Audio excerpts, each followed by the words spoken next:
चलो स्टार्ट करते हैं, इवोल्यूशन स्टार्ट कर रहे हैं आज अपन। ठीक है बच्चा पार्टी।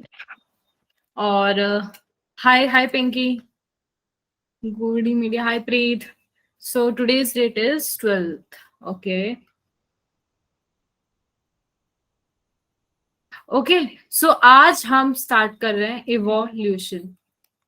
मतलब कोई चीज तो क्या, हमें हर चीज इवॉल्व नहीं करनी है, हमें बेसिकली पढ़ना है कि हमारा अर्थ कैसे इवॉल्व हुआ है। हमारा अर्थ क्या, ये इतना बड़ा जो ऐसे सर्किल है जिसके अंदर आप सब रह रहे हो, ये ऐसे ही एक गोला सा आ गया, कहीं से तो आया होगा, कैसे बना, अपन इन सब के बारे में पढ़ने वाले हैं। ये जो पूरा यूनिवर्स है, ये पूरी जो गैलेक्सी है, ये कैसे आई है। तो सबसे पहले तो ये बताते हैं, देखो बहुत सारी थ्योरीज आई, सबका अपना अपना मानना था, जिसकी जो मर्जी उसने वो कह दिया। अब वो हमारे ऊपर है, हम किसकी बात मानते हैं किसकी बात नहीं मानते। तो सबसे पहले तो ना, एक ये जो यूनिवर्स है, वो यूनिवर्स कितना पुराना है। यूनिवर्स जो है वो है 20 बिलियन ईयर ओल्ड। कितना? 20 बिलियन ईयर ओल्ड। यार ये तो बहुत ओल्ड हो गया, मतलब ये सारी चीजें बहुत पुरानी है, हम बहुत पुरानी चीजों में रह रहे हैं। ठीक है। तो यूनिवर्स कैसे बना, मतलब यूनिवर्स बना, फिर मिल्की वे गैलेक्सीज बनी, उस गैलेक्सी में हमारे अर्थ आया। तो ये ऐसे करके इतनी सारी चीजें, तो सबसे पहले यूनिवर्स बना होगा, ब्रह्मांड बना होगा। ठीक है। तो वो कैसे बना? एक थ्योरी थी बिग बैंग। हाय हाय मीनू। बिग बैंग थ्योरी है ना, उसने हमें बताया कि यार बहुत बड़ा ना एक एक्सप्लोजन हुआ था, ब्लास्ट हो गया था। और ब्लास्ट होने से क्या हुआ कि फिर चीजें अपने आप ना, वो उस वक्त गर्म थी, फिर ठंडी पड़ी, होने के बाद कुछ ये हो गया, कुछ वो हो गया।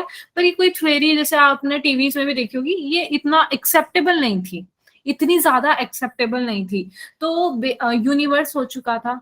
फिर हमारा जो अर्थ था ना, वो कितना पुराना था? 4.5 बिलियन ईयर बैक। ठीक है, क्लियर है सबको? तो ये माना जाता है कि जब अर्थ बनी थी, हमारी धरती बनी थी ना, उस वक्त ये जो एटमॉस्फेयर है ये नहीं था अर्थ पे। तो जब एटमॉस्फेयर नहीं था, जैसे वो वाटर वेपर हो गया, मीथेन हो गया, कार्बन डाइऑक्साइड हो गई, अमोनिया हो गया। ठीक है। तो ये सारी चीजें कैसे आएगी? ये सब तब नहीं थी। तो ये सारी चीजें आई, जो लावा था, मोस का जो मोल्टन मास था ना, वो जो कवर कर रहा था, तो ये वहां से ये सारी चीजें आई थी। ठीक है। और फिर क्या हुआ? यूवी रेज, ये जो यूवी रेज है ना, सनलाइट, धरती है, धरती पे सनलाइट तो पड़ेगी क्योंकि गैलेक्सी तो बन चुकी है, अर्थ है, अर्थ में एटमॉस्फेयर नहीं है, तो उसमें एटमॉस्फेयर हमें लेकर आना है। तो यहाँ पे जो सन था, सन की यूवी लाइट जो थी ना, वो पड़ी थी किसके ऊपर? वाटर के ऊपर। तो वाटर क्या होता है? H2O। तो इस पे जब पड़ी तो इसको तोड़ दिया उसने, H+O2 प्लस, हाँ ठीक है, H2 और O2 में। ठीक है, H2 और O2 जो भी है, वैलेंसी एंड ऑल।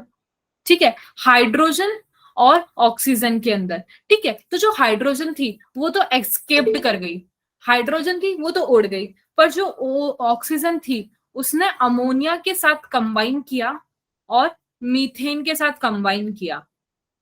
ठीक है। और क्या बना दिया?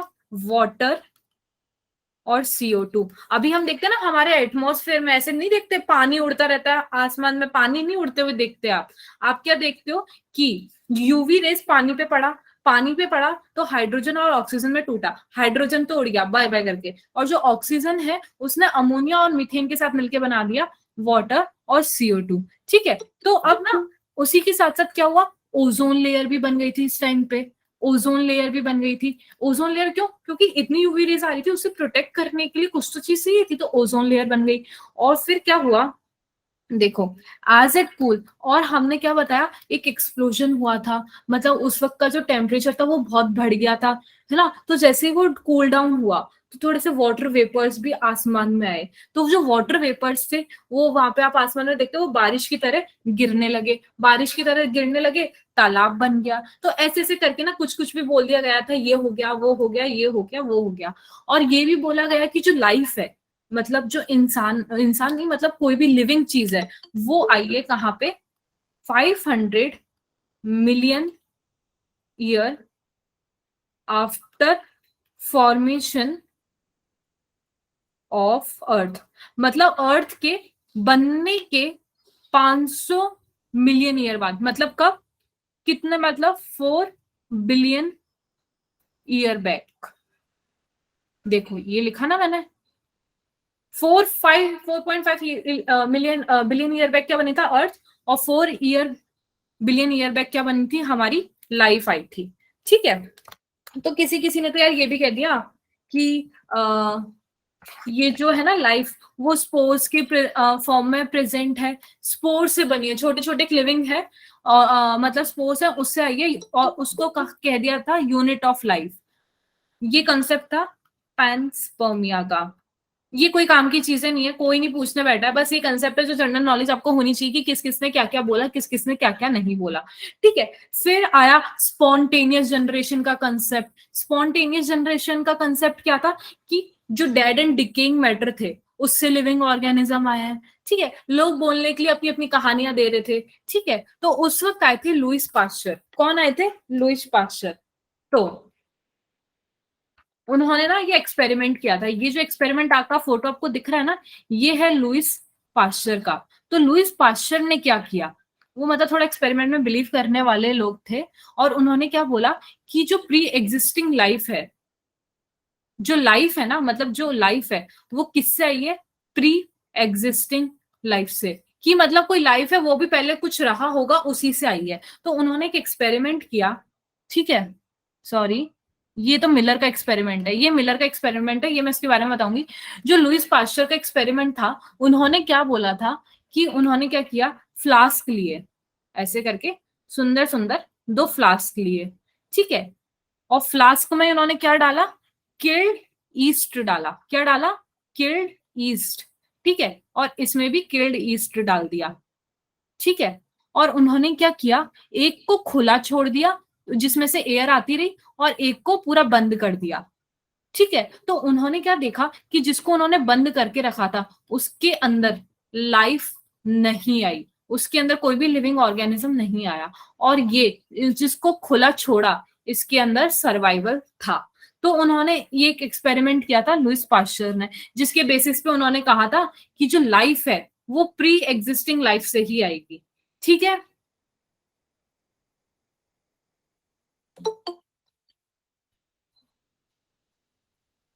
हाँ हाँ हाँ जुबिया, वही वही वो ये पेज है ना, मैं आपको डायग्राम में बस यहाँ पे लिख के बता रही हूँ, है ना। ये वो नहीं है, ये अलग है, इसका भी आएगा। ठीक है, यहां तक सबको क्लियर है ना। फिर किसी किसी ने कंसेप्ट दे दिया था यार केमिकल इवोल्यूशन का। केमिकल इवोल्यूशन में क्या बोला उन्होंने, एक थे ओपेरन थे रशिया के, और हेल्डन थे इंग्लैंड के। उन्होंने बोला जो pre existing non living organic molecule है ना, मतलब non living organic molecule, let's say RNA, protein, इन सब चीजों से है ना, क्या नाम है, हमारी जो लाइफ है वो आई है। मतलब केमिकल इवोल्यूशन मतलब आरएनए और ये जो प्रोटीन है ना, इससे हमारी लाइफ आई है। ये किसने कहा था? ओपरिन और ओपेरिन और हेल्डन ने। किसने कहा था? ओपरिन और हेल्डन ने। मतलब सब कुछ ना कुछ कहते रहे थे। फिर आए थे एसएल मिलर। उन्होंने एक एक्सपेरिमेंट किया था। उन्होंने क्या करा था, ये इलेक्ट्रिक डिस्चार्ज क्रिएट करवाया था क्लोज फ्लास्क में। ये रहा इनका फ्लास्क, है ना बेटा। तो इन्होंने इस फ्लास्क में क्या डाला था? CH4, NH3, H2, H2O और H2। इन्होंने ये सारी गैसेस ना इसके अंदर डाल दी। फिर इन्होंने क्या किया, यहां से ना इन्होंने वो स्पार्क किया, डिस्चार्ज किया, मतलब इलेक्ट्रिसिटी पास की। तो इन्होंने जब पास की तो कुछ साइंटिस्ट से उन्होंने देखा कि उन्होंने क्या नोटिस किया, अमीनो एसिड बन गए हैं। ठीक है, इनके कॉम्बिनेशन से अमीनो एसिड बन गए हैं। किसी ने नोटिस किया, दूसरे वालों ने, कि भैया नाइट्रोजन बेस पेयर बन गए हैं, फैटी एसिड्स बन गए हैं, फैट बन गए हैं, पिगमेंट बन गए, सब अलग अलग चीजें देख रहे थे। तो उन्होंने देखा कि यार amino acid, nitrogen base pair, ये तो चीजें हमारे असल में जो यहाँ पे बनी है वो कहीं ना मतलब ये जो मीटियोराइट्स है, मतलब ये जैसे हमारे अर्थ का कुछ कंटेंट है, कुछ पोर्शन है, ये असल में कहीं ना कहीं इन चीजों में भी प्रेजेंट है। ये कहीं ना कहीं हमारे धरती में, ये कहीं ना कहीं जो हमारे आसपास है, तो यहाँ पे भी प्रेजेंट है। ठीक है, तो इन्होंने ये चीज बोल दी कि हाँ मे भी ये चीज सच हो सकती है। तो इन्होंने ये बोल दिया कि जो केमिकल इवोल्यूशन का कंसेप्ट इन्होंने दिया था एसएल मिलर ने, कि इन चीजों से मिलकर बनी है, कि मतलब ये जो तीन गैस, चार पांच गैसेस है, इन पे पहले कोई इलेक्ट्रिसिटी बनी होगी, कोई थंडर स्टॉर्म आया होगा, लाइटिंग हुई होगी, जिसकी वजह से अमोनिया बन गया, जिसकी वजह से नाइट्रोजन बेस पेयर बन गए। उन्होंने ये एक्सपेरिमेंट करके यही बताया था, है ना। तो ये एक्सपेरिमेंट कुछ लोगों ने मान भी लिया था, क्या पता सच में ऐसा हुआ हो। कुछ लोगों ने ज्यादा माना भी नहीं था। तो मतलब सबकी अपनी अपनी मान्यता थी उस वक्त। ठीक है, ऐसा कोई कंपलसरी नहीं था लोगों को मानना ही मानना था, ऐसा कुछ भी नहीं था। ठीक है। तो क्योंकि अगर किसी ने देखो मान लिया होता, पूरा सेटिस्फाई हो गए होते, तो आगे एक्सपेरिमेंट नहीं होते। लोगों ने नहीं माना था, कहीं ना कहीं डिससेटिस्फाइड थे कि ये सिर्फ चार गैसेस नहीं है जिसकी वजह से लाइटिंग हुई हो, थंडरस्टॉर्म आया हो और ये सारी चीजें बन गई हो, हमारा पूरा अर्थ का एटमॉस्फेयर बन गया हो। लोग सेटिस्फाई नहीं थे, तभी और आगे थ्योरीज आती गई थी। ठीक है। फिर कंसेप्ट आया था किसका? बायोजेनेसिस का। किसका कंसेप्ट आया था? बायोजेनेसिस। ये थोड़ा मतलब डेफिनेशन इसका बायोजेनेसिस का आप देख लो एक बार। इसके अंदर जो कंसेप्ट था क्या था? First form of life arose slowly through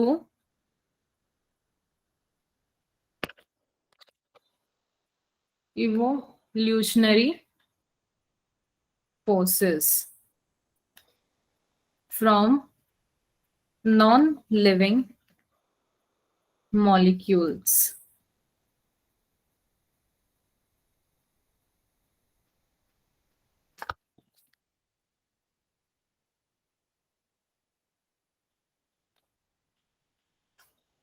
तो बायोजेनेसिस की थ्योरी क्या बोल रही थी? ये थ्योरी बोल रही थी first form of life arose slowly through evolutionary forces from non living molecules. मतलब इन्होंने डायरेक्ट ऐसा कुछ नहीं बोल दिया था। अभी तक लोग क्या बोल रहे थे कि फर्स्ट जो लाइफ है, कोई बोल रहा था स्पोर्ट्स से आई है, कोई बोल रहा था पहले कोई लाइफ रही है उससे आई है। पर बायोजेनेसिस क्या बोलती थी कि ये जो लाइफ है, जो पहला कुछ जिंदा कोई चीज आई होगी, वो एकदम से नहीं आई है, वो इवोल्यूशन के थ्रू आई है। और वो इवोल्यूशन जो नॉन लिविंग फोर्सेस हैं, अलग अलग फोर्सेस आए हैं उसके थ्रू, है ना। ये पूरा हमारा प्रोसेस चला है। ऐसा नहीं कि मतलब एकदम से कि कोई कीड़ा था, वो कुछ लोग बोलते रहे पहले कोई लिविंग था वो दूसरा लिविंग आया। ऐसा थोड़ी होता है कि कोई एक स्पोर था उससे कुछ बन गया, कोई डेड एंड डिके मटेरियल था उससे कुछ बन गया। ऐसा नहीं था। इवोल्यूशन चला है, और वो इवोल्यूशन अलग अलग फोर्सेस लगे हैं नॉन लिविंग ऑर्गेनिज्म से, नॉन लिविंग मॉलिक्यूल से, तब जाके पहला कोई लाइफ बना है। और वो बहुत टाइम लगा है बनने में। अब आपको भी थोड़ा ना कहीं एग्जैक्ट थोड़ा साउंड कर रहा होगा कि हाँ अब जाके मैम कुछ ढंग का बोली है। तो वैसे इन लोगों को लगा था। तो ये चीज जो बायोजेनेसिस की थ्योरी थी ना, ये थोड़ा याद रखना कि ये थोड़ी एक्सेप्टेड थी। लोगों ने इसको एक्सेप्टेड किया था, मेजोरिटी लोगों ने, है ना। क्लियर है यहां तक सबको? हेलो, क्लियर है? हाँ ना बताओ।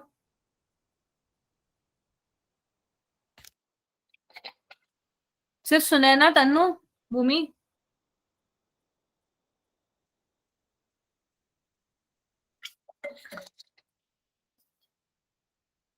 ठीक है। तो ना इवोल्यूशन की थ्योरी की बात करते हैं अपन। तो यार जब थ्योरी की बात चल रही है, तो लोगों ने ना कुछ ऐसे स्टेटमेंट दे दिए थे। मतलब उस वक्त के जो साइंटिस्ट थे उन्होंने तीन स्टेटमेंट दिए थे। तीन स्टेटमेंट में पहला बोल दिया था कि अभी की जो लाइफ है वो एज इट इज पहले बनी है और एज इट इज चली आ रही है। कि मतलब पार्थ जैसा पहले था, पार्थ मतलब पार्थ मान लो बिलियन साल पुराना है, पार्थ अभी 20 साल पुराना नहीं है, पार्थ बिलियन साल पुराना है। तो उनका कहना था कि पार्थ जैसा बिलियन साल पहले था आज भी वैसा ही है, पार्थ में कोई चेंजेस नहीं आया। किसी का ऐसा था कि पार्थ अभी जैसा है आज से बिलियन साल बाद पार्थ ऐसा ही रहने वाला है, पार्थ में कुछ नहीं बदलने वाला है। और तीसरा चीज ये था कि जो अर्थ है वो 4,000 ईयर ओल्ड है, ज्यादा ओल्ड नहीं है। तो कुछ कुछ ऐसे ऐसे स्टेटमेंट तीन जो करके थे। हाँ। हाँ जोबिया। तो जो तीन स्टेटमेंट थे वो ऐसे ऐसे करके रख दिए गए थे। ठीक है। तो उसके बेसिस पे चार्ल्स डार्विन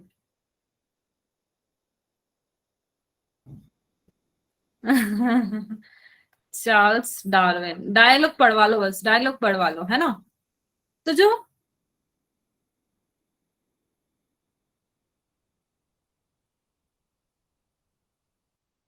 हाँ, तो जो चार्ल्स डार्विन थे, इनकी यार अपन इनके बारे में बहुत ज्यादा पढ़ने वाले हैं। ये मान के चलो कि इन्होंने बहुत मतलब रिलायबल, बहुत कंसेप्ट वाली और अच्छी चीजें बताई थी। तो चार्ल्स डार्विन के बारे में अभी जो हम पढ़ने वाले हैं, उन्होंने थोड़ी फिटनेस कंसेप्ट दिया था। तो फिटनेस आप ऐसे याद रखना कि अभी जैसे अपन फिटनेस को लेके फ्रीक बहुत ज्यादा लोग होते हैं, फिटनेस फ्रीक बहुत ज्यादा लोग होते हैं, तो उन्होंने कुछ ऐसा कंसेप्ट दिया था। और उन्होंने ये कहा था कि हाँ, पहले तो एक ये चीज देख लो इनकी, existing life form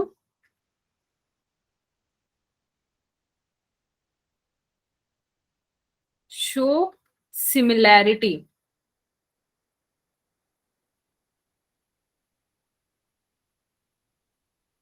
not among themselves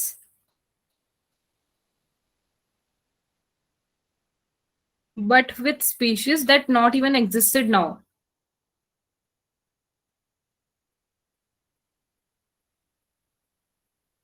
जगह नहीं बची यार।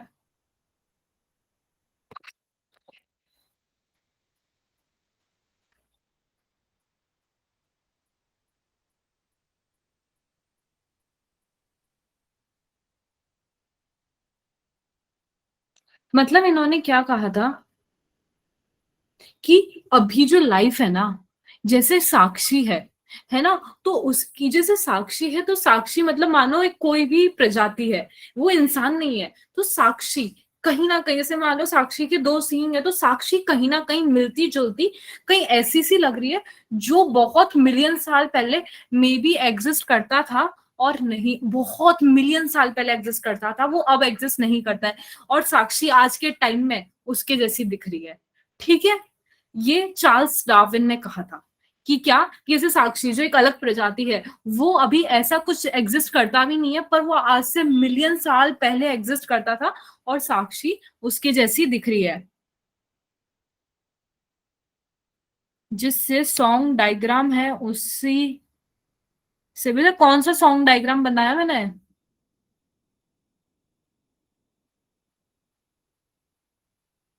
इफ्रा, कौन सा सॉन्ग वाला डायग्राम बनाया मैंने?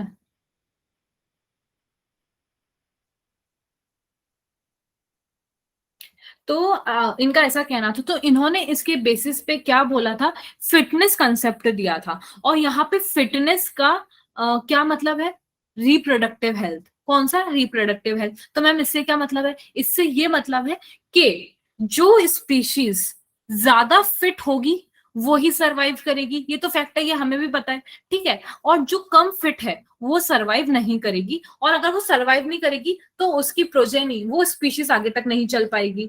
तो भैया, और ज्यादा फिट होने के लिए क्या करना पड़ेगा, यहाँ पे इन्होंने कुछ कंसेप्ट नहीं लगाया, ज्यादा फिट होने के लिए क्या करवा दिया, कि जो ज्यादा रिप्रोड्यूस करेगा वो ज्यादा फिट होगा। मैम ऐसे कैसे? मैम ऐसे ये कि जो ज्यादा रिप्रोड्यूस करेगा वो ज्यादा बच्चे पैदा करेगा, ज्यादा बच्चे पैदा करेगा वो और बच्चे पैदा करेगा, वो और बच्चे पैदा करेगा, वो इतने बच्चे पैदा करेगा कि वो स्पीशीज चलती जाएगी, चलती जाएगी, जितनों को मरना है मरते जाओ, पर वो इतने बच्चे पैदा कर चुके हैं कि वो स्पीशीज आगे तक चलती जा रही है। तो ये था फिटनेस कंसेप्ट, जितने ज्यादा बच्चे पैदा करोगे उतने ज्यादा आपकी आगे तक जनरेशन स्पीशीज चलती जाएगी। ठीक है, क्लियर है सबको? ये कहा था हमारे चार्ल्स डार्विन ने। चार्ल्स डार्विन ने क्या कहा था, मुझे ये लगता है कि सबको याद रहेगा।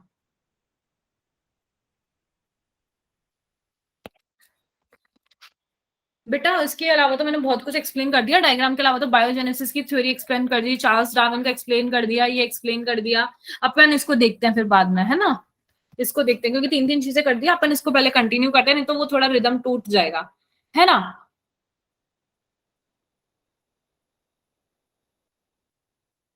फिर अब आप बात कर रहे हो कि मैम ये इवोल्यूशन में ये हो गया वो हो गया, एविडेंस क्या है, हमें सबूत चाहिए, हम बिना सबूत के बात ही नहीं करते।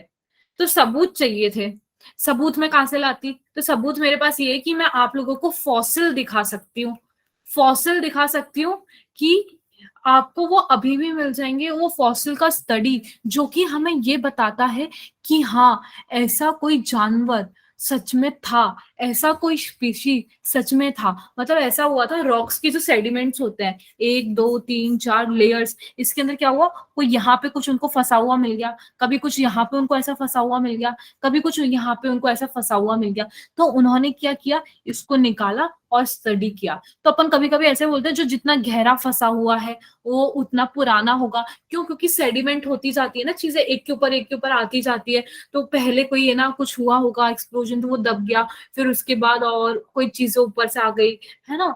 तो ऐसे स्टडी करके ईयर्स की, हाँ यहाँ पे पता पड़ गया कि जैसे डायनासोर का फॉसिल मिल गया है। तो मतलब क्या डायनासोर एग्जिस्ट करता था? डायनासोर को जाके केसरी ने तो देखा नहीं है कि केसरी ने उसके साथ जाके सच में फोटो खिंचवाई हो, तब अपन को पता पड़ा हो कि डायनासोर एग्जिस्ट करता था। पर डायनासोर का फॉसिल मिला था यार, इसलिए हमें पता है कि डायनासोर एग्जिस्ट करता था। ठीक है। हाँ हाँ, राइट राइट राइट। ठीक है। तो फिर एक फॉसिल से पता किया, फिर आया एक पैलेंटोलॉजिकल एविडेंस। कौन सा? Palaeontological evidence. इस एविडेंस में क्या था मैम, बताओ। इस एविडेंस का मतलब ये था कि जो सारी लाइफ है ना, वो एक साथ नहीं आ गई है। कि मतलब सुप्रिया, इफरा, तन्नू, केशरी एक साथ पैदा हो गए, नहीं नहीं नहीं, एक साथ पैदा नहीं हुई है। सारी लाइफ अलग अलग टाइम में, अलग अलग क्या नाम है, जैसे एक कोई 1600 में पैदा हो गई, एक 1700 में पैदा हो गई, एक 1800 में पैदा हो गई, है ना। ऐसे करके ये अलग अलग टाइम में पैदा हुई है। पैलेंटोलॉजिकल एविडेंस यही हमें बोला करता था कि new life form arise at different time in history of earth. ठीक है। Palaeontological is all about timing. ठीक है, क्लियर है सबको? एक ये दो हो गए। फिर तीसरा आ गया एम्ब्रियोलॉजिकल एविडेंस। तो एम्ब्रियोलॉजिकल एविडेंस किसने दिया था? वो दिया था अर्नेस्ट हैकर ने। किसने दिया था? अर्नेस्ट हैकर ने।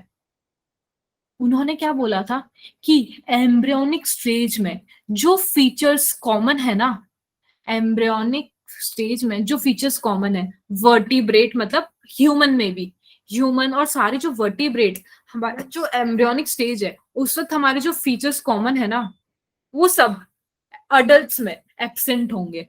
वो सब अडल्ट में एब्सेंट होंगे। उन्होंने ऐसी बात बोल दी थी मैम। ऐसी बात हमें भी समझ नहीं आई, ये तो क्या फर्जीवाड़ा इन्होंने मचाया है कि मतलब हमारे हर किसी में एब्सेंट हो जा रहा है। तो हाँ, ये कहीं ना कहीं मतलब एक्सेप्टेड नहीं थी। क्यों? क्योंकि ना एक एग्जाम्पल है इन्होंने जो दिया था कि embryo of all vertebrate develop a row of vestigial gill slit. ये लिख देती हूँ मैं क्योंकि ये इंपॉर्टेंट है। एग्जाम्पल गिल स्लिट का था, एम्ब्रियो ऑफ राइटजोविया।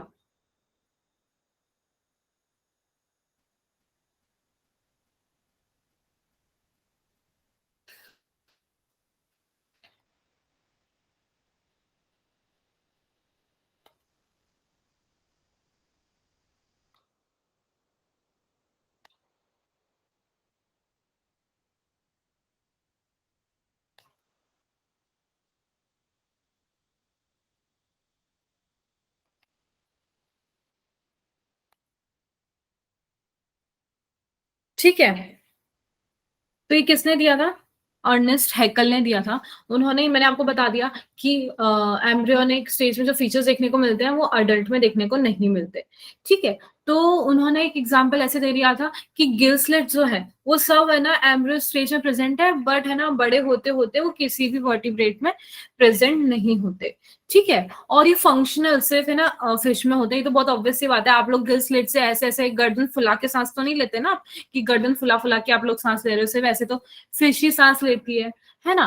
तो ये बात उनकी गलत कहीं ना कहीं हो गई थी, जो कि उनको गलत करने वाले कौन थे? उनके दुश्मन कर्ल अर्नेस्ट। उन्होंने क्या कहा था कि इन्होंने ये जो बात बोली है ये बिल्कुल गलत है। क्यों? क्योंकि कुछ कुछ ऐसी चीज ऑर्गेनिज्म होते हैं जिसके अंदर एम्ब्रियो नेवर पास अडल्ट स्टेज। कि एम्ब्रियो कभी अडल्ट स्टेज पे आ ही नहीं पाता, कभी कभार वहीं पे सब कुछ हुआ हुआ के खत्म हो जाता है। जरूरी नहीं है वो अडल्ट बने, ऐसा कोई सीन है। तो आप ही फालतू की बातें कैसे कर दे रहे हो? तो ये कर्ल अर्नेस्ट ने उनको, कर्ल अर्नेस्ट दोनों का यार नाम बिल्कुल सेम सेम है। ये जस्ट मैंने अभी नोटिस किया, ठीक है। तो अर्नेस्ट हैकर को हैक कर दिया किसने? कर्ल अर्नेस्ट ने। क्लियर है? क्लियर है सबको? अरे क्या ब्रदर है, एक आगे का नाम लेके बैठा है और एक पीछे का नाम लेके बैठा है, ऐसे कैसे ब्रदर है? पीछे का नाम सेम होता ना, ब्रदर होते तो।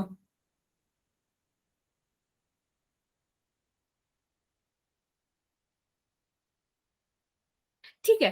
तो अब ना एक इंटरेस्टिंग चीज है अब आएगी, है ना। अब आपको आएगा डाइवर्जेंट इवोल्यूशन। देखो अब अपन अभी एविडेंस के बारे में बात कर रहे हैं, अभी अपन सबूतों के बारे में बात कर रहे हैं, अभी यहाँ पे सीआईडी के तौर तरीके से अपन चल रहे हैं, ठीक है। अभी अपन ऐसे फर्जीवाड़े में नहीं चल रहे, सबूत के बेसिस पे बात कर रहे हैं। तो अभी जैसे आप फोर लेम की बात करेंगे, जैसे यहाँ पे मैंने ये रहा फोर लेम, फोर लेम, फोर लेम, ये रहा हमारा अगला वाला, ठीक है। तो जैसे आप फोर लेन देख पा रहे हो, ये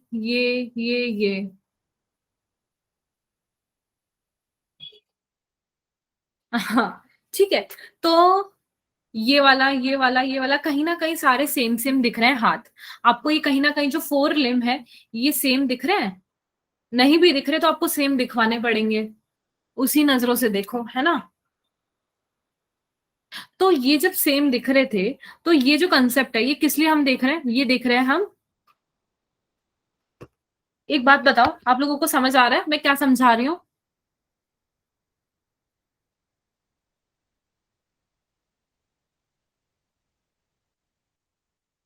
ठीक है। तो देखो, ये देखो फोर आर्म सबके सेम दिख रहे थे, मतलब स्ट्रक्चर जो दिख रहा है वो सेम है, पर इनका जो फंक्शन है वो अलग है।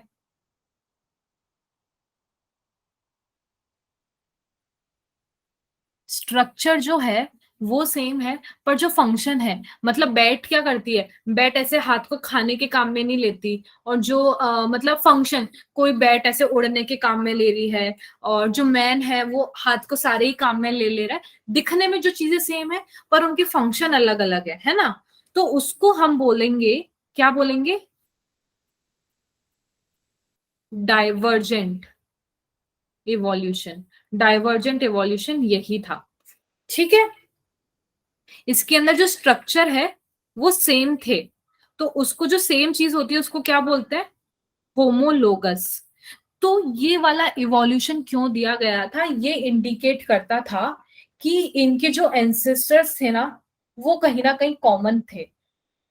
मतलब एंसेस्टर कॉमन थे, मतलब मानो एक दादा, एक आपके जो पापा है, ठीक है, आपके पापा और आप उनके बच्चे हो गए, ठीक है, फिर आपके अगर कभी गलती से बच्चे हो जाएंगे, तो मतलब हो सकता है आपका एक बच्चा बहुत जिंदगी में आगे निकल जाए और एक बच्चा आपकी तरह नालायक रह जाए, ठीक है।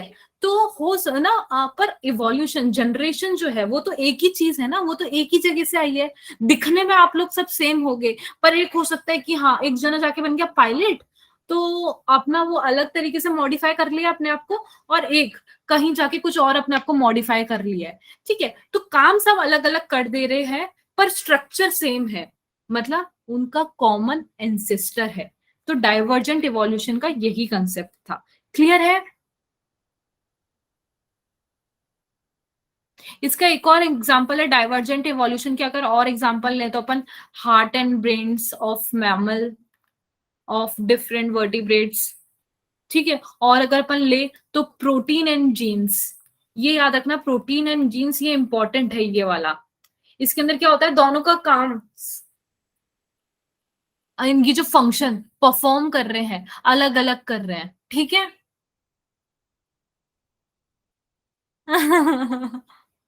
हाँ, राइट राइट राइट। नहीं जुबिया, ऐसा नहीं है, ऐसा नहीं है। मतलब मैं आपको नालायक बोलूंगी तो आप लोग हर्ट हो गए ना, तो हर्ट होना जरूरी होता है। अब जैसे मैं दिन भर ऐसे काम कर करके मैं भी हर्ट हो जाती हूँ, तो कहीं ना कहीं आप लोग भी हर्ट हो जाया करो यार थोड़ा बहुत, है ना। और अगर एग्जाम्पल लें तो अपन एक और यार एग्जाम्पल, हाँ ये देखो थॉर्न एंड टेंड्रिल, ये देखो दिख सेम सेम रहे हैं पर इनका काम अलग अलग है। देखो थॉर्न क्या करता है, चुबाने का काम करता है, पर टेंड्रिल ऐसे गोल गोल गोल गोल घूम के ये सपोर्ट का काम करता है। यार ये बेचारा मासूम है, टेंड्रिल और थॉर्न बेकार है। दिख सेम रहे हैं, पर एक शैतान है और एक मासूम है ना। हाँ, ये बोगनविलिया कुकर बेटा का, ये एक बोगनविलिया का है और एक कुकर बेटा का है, ठीक है। अब अपन ने पढ़ लिया डाइवर्जेंट इवोल्यूशन के बारे में, अब अपन पढ़ेंगे एनालोगस, एनालॉगी बोल लो या एनालोगस बोल दो, एनालॉगी के बारे में। तो इसके अंदर क्या था, ये बिल्कुल इसका अपोजिट है। अपोजिट बोले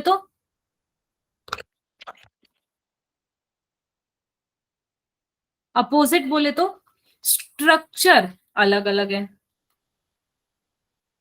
स्ट्रक्चर डिफरेंट, काम एक। जैसे एनालोगस मानो आप सब हो, आप सब दिखने में अलग अलग हो, सब दिखने में अलग अलग हो, ठीक है, पर आप सबका फंक्शन एक है, टाइम पे क्लास ज्वाइन कर लेना, फिर बैठ के अपन एक साथ मटर गश्ती कर लेना, क्लास में आप स्कूल जाके सब अलग अलग प्रजाति के आ जाते हो आप एक साथ क्लास में, फिर बैठ के एक साथ सब मटर गश्ती करते हो, फंक्शन आप सबका सेम है, स्ट्रक्चर सबके आपके अलग है। तो आप कौन सी कैटेगरी के हो, आप लोग हो एनालॉगस। तो आप ये भी बोल सकते हैं आप सबके एंसेस्टर भी अलग है, आपके पापा अलग है, इफ्रा के अलग है, मोनिका के अलग है, तन्नू के अलग है, क्लियर है। तो आप लोग कौन सी कैटेगरी में हो, कौन सी कैटेगरी में हो, एनालॉगस कैटेगरी में हो, ठीक है। तो अगर आप लोगों के बारे में तो कोई नहीं पूछने वाला एग्जाम में, क्योंकि एग्जामिनर को आप नहीं पसंद आओगे। तो यहाँ पे एग्जामिनर को पसंद है विंग ऑफ बटरफ्लाई, मतलब वो थोड़ा रियलिटी में नहीं जीता था एग्जामिनर, बटरफ्लाई, ठीक है। तो उसको विंग ऑफ बटरफ्लाई, बटरफ्लाई के जो विंग है एक वो एग्जाम्पल है ना। और इसके साथ में कौन सा है, बर्ड्स का, ठीक है, एक बटरफ्लाई का, मतलब देखो दोनों के स्ट्रक्चर अलग अलग है, अलग अलग दिख रहे हैं, मतलब एक के कितने सुंदर से ऐसे विंग्स हैं बटरफ्लाई के, और एक के ऐसे गंदे से, है ना, पर दोनों का फंक्शन क्या है, उड़ने का। तो एक ही एग्जाम्पल हो गया। तो इसको हमने क्या कहा है, कन्वर्जेंट इवोल्यूशन, क्या कहा है, कन्वर्जेंट इवोल्यूशन, कन्वर्जेंट, ठीक है। एक ये हो गया एनालॉगस का। फिर एनालॉगस के अगर और एग्जांपल्स की अगर अपन बात करें तो कौन कौन से हो सकते हैं, आई ऑफ ऑक्टोपस एंड मैमल, काम तो आंखों का देखने का ही होगा, चाहे इंसान में हो, चाहे भेड़ भेड़ में हो, चाहे बकरी में हो, चाहे ऑक्टोपस में हो। मैम क्या ऑक्टोपस मेंशन कर दिया, देख तो सबकी आंखों से ही रहे हैं ना, मतलब ऐसा थोड़ी कि कोई कानों से देखेगा। फिर हो गया flipper of penguin and dolphin, ठीक है। फिर वो स्वीट पोटैटो एंड पोटैटो, या मेरे को पोटैटो बोलने में बहुत मजा आता है, पता नहीं क्यों, ठीक है। तो ये एनालॉगस वाली चीजें हो गई है। हाँ, यहां तक सबको क्लियर है।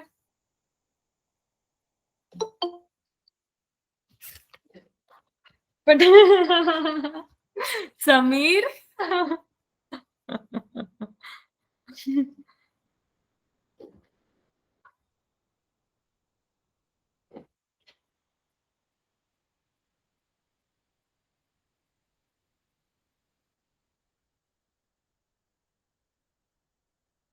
ठीक है, तो अब हम पढ़ने वाले हैं यार, वो पोटैटो तो देखो बहुत मतलब फेवरेट होना ही चाहिए, मतलब मेरे को ऐसा लगता है हर सब्जी के अंदर उसे डाल दिया जाता है, चाहे कुछ भी बना लो, दुनिया की कोई चीज बना लो, आलू तो उसके अंदर चला ही चला जाता है, इतना फालतू है वो।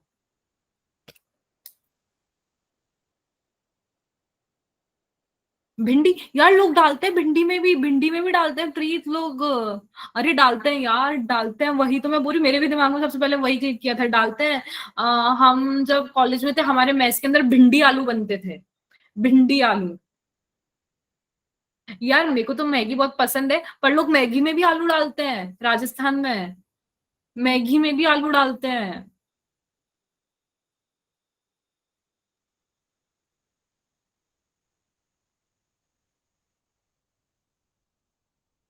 अगर सब्जी में है आलू तो मैं ही खा लूं।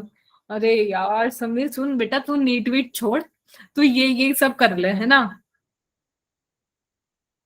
आलू सब के साथ घुल मिल जाता है, हाँ इफरा। चलो चलो चलो, आप थोड़ा मतलब जैसे आप एकदम से था नहीं, आपने कुछ ऐसा कहा तो मेरे को एकदम से याद आ गया, it's very very very very very important, very important.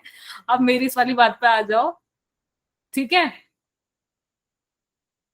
तो अब देखो क्या हो रहा है, अब ये इंपॉर्टेंट है थोड़ा, तो इस पे थोड़ा ध्यान देना। ये है नेचुरल सिलेक्शन।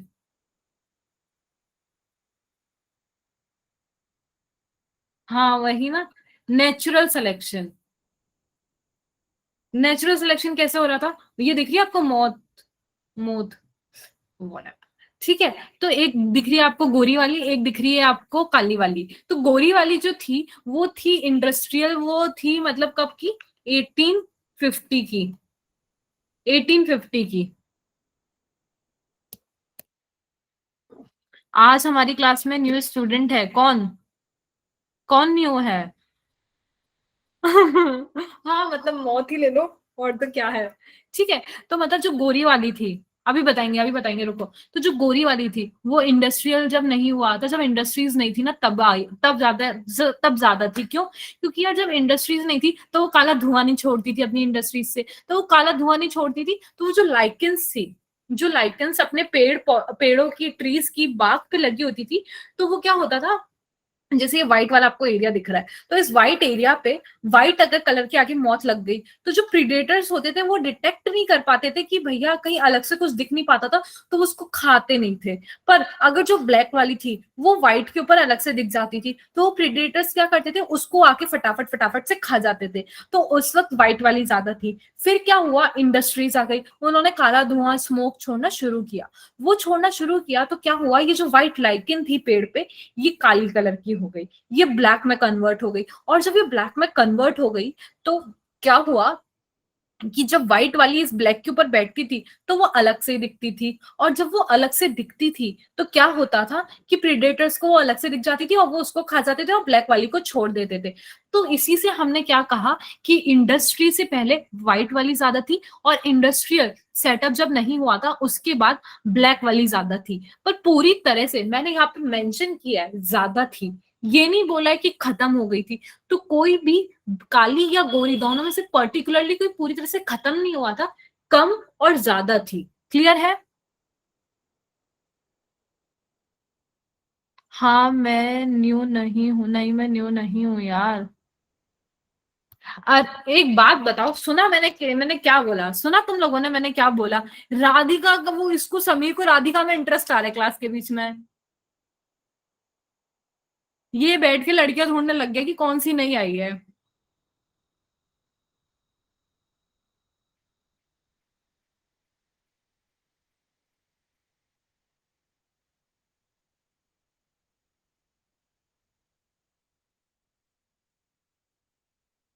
हाँ मौत बताया आपने, सही बता रही हूँ, सुन लिया करो नहीं तो तुम सबकी मौत ला दूंगी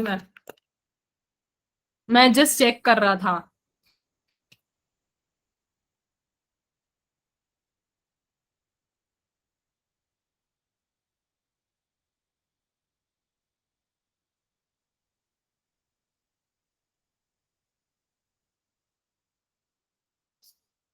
ठीक है। हाँ तो ठीक है।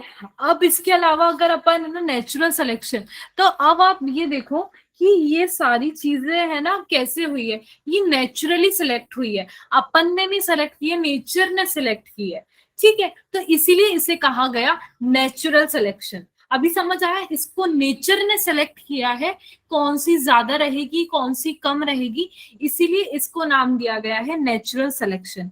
ठीक है, तो अब जो दूसरा अगर इसके अंदर एग्जाम्पल हम देखें, तो वो हम देख सकते हैं, excess use of herbicide and pesticide. Excess में ना हर्बिसाइड और पेस्टिसाइड अगर हम यूज कर रहे हैं, तो उसकी वजह से क्या हो गया, selection of resistant varieties in much less time. मतलब हर्बिसाइड और पेस्टिसाइड की वजह से क्या होता था, प्लांट रेजिस्टेंट हो जाते थे, ये अपन बायोटेक्नोलॉजी में पढ़ चुके थे। अब ऐसा थोड़ी है कि हर्बिसाइड पेस्टिसाइड की वजह से आपको प्लांट को रेजिस्टेंस करवाने में पूरा एक एक जन्म तो ठीक है, मतलब पूरे 10 बिलियन साल लग गए, ऐसा तो नहीं था। ये कुछ सालों में हो गया, कुछ सालों में निपट गया ये प्रोसेस। और तो ये प्रोसेस किसने करवाया, हर्बिसाइड और पेस्टिसाइड भगवान ने नहीं भेजे थे बना के, ये इंसानों ने करा है काम, ये इंसानों के कारनामे हैं, इसलिए इसको कहा गया है एंथ्रोपोजेनिक मीन्स। क्या कहा गया है? Anthropogenic means. ठीक है, क्लियर है सबको? और इसको जो काम एंथ्रोपोजेनिक मतलब इंसान के द्वारा कराया गया है, उसको करवाने में 10 जन्म नहीं लगेंगे, क्योंकि 10 जन्म क्या 10 दिन इंसान जीता है बस। ठीक है, मतलब 10 मतलब 70-80 साल जीता है, तो इतना ही टाइम लगता है किसी को करवाने में, पूरे 10 जन्म नहीं लगता है। ठीक है, यहां तक क्लियर है सबको? किसी को कोई कंफ्यूजन?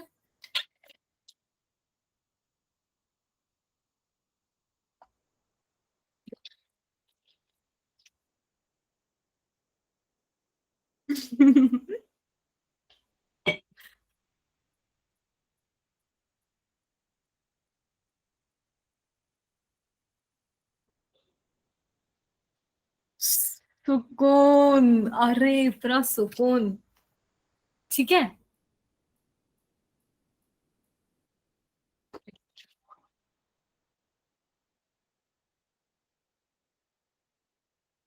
अब देखो, अब हम पढ़ेंगे किसके बारे में? अडेप्टिव रेडिएशन के बारे में। किसके बारे में? अडेप्टिव रेडिएशन के बारे में। तो अडेप्टिव रेडिएशन में क्या था? जो डार्विन थे वो बैठे थे घर पे फालतू। ठीक है, घर पे फालतू बैठे थे, तो निकल पड़े वो आइलैंड पे। कौन से? Galapagos island. मतलब उनका घूमने का मन कर रहा था, घूमने का मन कर रहा था, तो इन्होंने छोटी छोटी बर्ड्स देखी। छोटी छोटी जो उन्होंने बर्ड्स देखी, और वो कौन से कलर की थी? काले कलर की।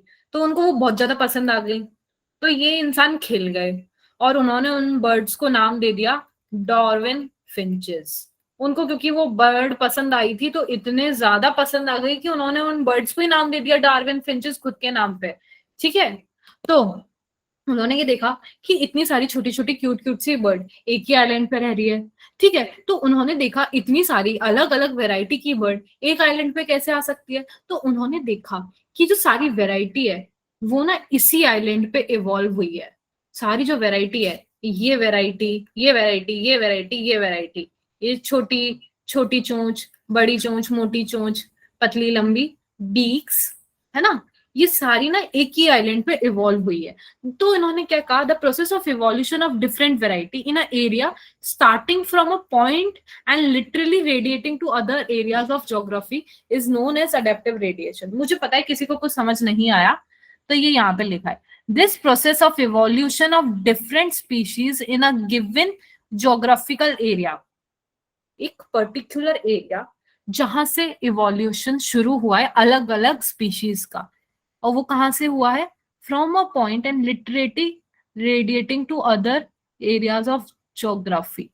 एक पॉइंट से शुरू होके, सॉरी, एक पॉइंट से शुरू होके, एक जगह से शुरू होके इवोल्यूशन जो अलग अलग जगह चला जाए, अलग अलग जाके इवोल्यूशन करवाए, इसको हम बोलते हैं, ये जो आपको दिख रहा है ना चक्री के जैसा डायग्राम, चक्री के जैसा डायग्राम, इस पैटर्न में जो इवोल्यूशन करवाता है उसको बोलते हैं, क्या बोलते हैं? बताओ क्या बोलते हैं?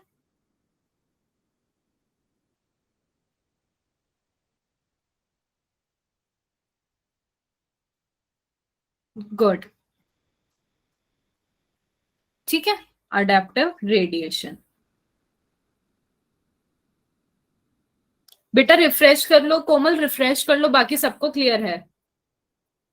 ठीक है, तो उसमें देखा होगा कैसे कि एक ही, जिसे आपने देखा होगा इसकी बीक अलग है, इस वाले की बीक अलग है, ये देखो क्या लगा, variety of beaks of finches that Darwin found in Galapagos island, है ना। तो उनका यही कहना था कि एक छोटे से आइलैंड पे किसी ने बीक्स अलग अलग हो गई है जैसे, और इनकी बीक्स मतलब रीजन क्या था? बैठे बैठे क्या इनको कंपटीशन करना था खुद के बीच में कि मैं बड़ी चोंच रखूंगी, मैं छोटी चोंच रखूंगी, मैं मोटी चोंच रखूंगी, मैं पतली चोंच रखूंगी? नहीं, इनका रीजन ये था कि किसी को सीड्स खाने थे, किसी को कुछ और खाना था। तो आपने देखा होगा कि कोई कोई जो है ना बर्ड होती है, वो सीड खाने वाली जो होती है उनकी बीक्स अलग होती है, कोई कोई पूरा का पूरा वो पकड़ लेती है तो उनकी बीक्स अलग होती है ना। तो ये सारे रीजंस थे। ठीक है, इनके इवोल्यूशन के उनको अपनी बीक से पकड़ना क्या है, एग्जैक्टली उनको सीड पकड़ने हैं या कुछ और पकड़ना है। ठीक है, लाइक कोई ऑर्गेनिज्म हो गया, अर्थवॉर्म जैसी छोटी छोटी चीजें हो गई है ना। फिर एक एग्जाम्पल था ऑस्ट्रेलियन मार्सुपियंस। ये जो दिख रहे हैं आपको इतने सारे जानवर, जैसे आपकी प्रजाति के, ये सारे आपको देखो यहाँ पे देखने को मिल रहे होंगे, ये देखो, ये सारे आपकी प्रजाति के लोग। ठीक है, तो ये है ऑस्ट्रेलियन मार्सुपियंस। ठीक है, तो आप इसके अंदर देख रहे होगे यार ये अलग अलग, ये ना इसी का एग्जाम्पल है। और हाँ, इससे आपको एक और चीज मैं बता दूं कि ये याद कर लो, ये इंपॉर्टेंट है, रुको रुको, ये इंपॉर्टेंट है। More than one adaptive radiation, उसको हम क्या बोल देते हैं, कन्वर्जेंट इवोल्यूशन।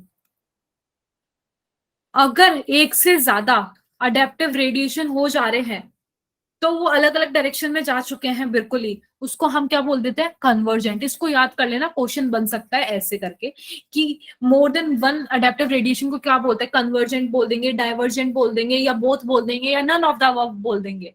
तो आपको क्या बोलना है, कन्वर्जेंट। ठीक है, क्लियर है सबको। इसका एक और है, हाँ, इसका एक और एग्जांपल है ये प्लेसेंटल मैमल और ऑस्ट्रेलियन मार्सुपियंस। तो ये जो मैमल्स है, ये मार्सुपियर, ये जो प्लेसेंटल है ना, ये मार्सुपियन जैसे जैसे दिख रहे हैं, देखो किसी किसी में, जैसे ये देखो, ये ऐसे झुका हुआ दिख रहा है, ये भी ऐसा ही दिख रहा है, ये भी ऐसा दिख रहा है, ये भी ऐसा दिख रहा है, ये भी थोड़ा थोड़ा उड़ने जैसा बैट जैसा दिख रहा है, ये भी बैट जैसा दिख रहा है, ये भी शिकार करने के लिए भाग रहा है ऐसा लग रहा है, ये भी उसके लिए भाग रहा है ऐसा लग रहा है, ये दोनों आमने सामने एक दूसरे से लड़ने वाले हैं, सेम सेम प्रजाति के लोग हैं। ये तो मुझे भी समझ नहीं आ रहा है, तो बहुत अलग अलग दिख रहा है, पर ठीक है, आपको मानना पड़ेगा। ठीक है,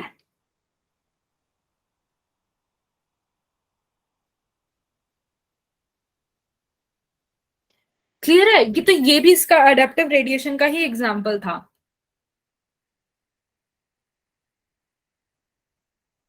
क्लियर है सबको, सब कुछ समझ आ गया, किसी को कोई कंफ्यूजन है कि ऐसा, किसी को कोई भी टॉपिक जो अभी तक समझ नहीं आया हो, इफ्रा के अलावा बात करो। इफ्रा को कंफ्यूजन था मैम आपने इस फ्लास्क के अलावा कहा क्या बताया था, बेटा मैंने एक लुइस पास्चर बताया था, जिसके अंदर मैंने बताया था कि उन्होंने दो फ्लास्क लिए थे, एक के अंदर किल्ड ईस्ट डाला था, दूसरे में भी वही डाला था, एक के अंदर हवा आने दी थी, दूसरे को बंद कर दिया था। तो जिसके अंदर हवा आ रही थी उसके अंदर लाइफ एग्जिस्ट की थी। दूसरी चीज मैंने बायोजेनेसिस बताया था, बायोजेनेसिस में ये बताया था कि जो फर्स्ट लाइफ थी ना, वो इवोल्यूशन से आई थी, और इवोल्यूशन नॉन लिविंग मॉलिक्यूल्स के जो फोर्सेस थे, उस जो लगते थे, धीरे धीरे प्रोसेस हुआ था, एकदम से नहीं हुआ था। फिर तो चार्ल्स डार्विन का ये खुद का एक्सपेरिमेंट है, यही था, इसके अलावा कुछ नहीं था। ठीक है इफ्रा, किसी को कोई कंफ्यूजन, लेक्चर समझ आया आज का। समीर, मैं ना क्या नाम है, स्लाइड शो कर रही हूँ, स्क्रीनशॉट ले लेना। फर्स्ट,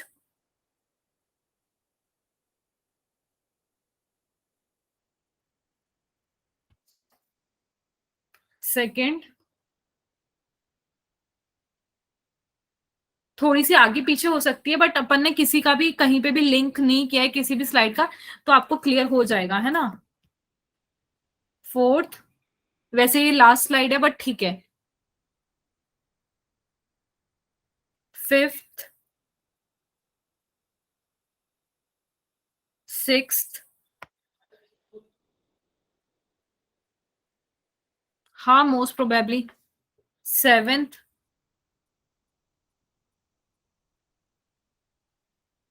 बस इतने सही था। ठीक है, तो समझ आया। किसी को ऐसा लगा कि इवोल्यूशन सच में हार्ड है, मेरे को लगता है कि मतलब लगता है, मतलब बहुत ज्यादा अच्छे से समझ आया। अच्छा, मतलब इवोल्यूशन मतलब आई थिंक समझ आना चाहिए, कि अभी तक मेरे को नहीं कि मैम इवोल्यूशन नहीं आया, क्योंकि थोड़ा सा दिक्कत आता है, थोड़ा बोरिंग स्टफ भी हो जाता है ये, तो वही है। कल का हॉलीडे होगा क्या, क्यों, कल क्या है।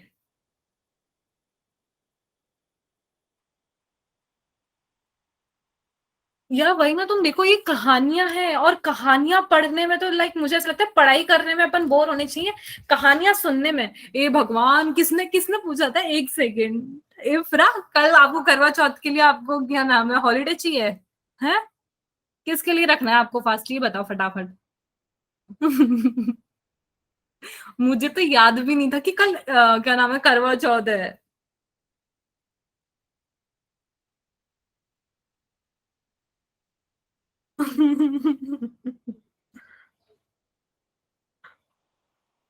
समीर बोल रहा है पागल हो क्या, पागल हो क्या।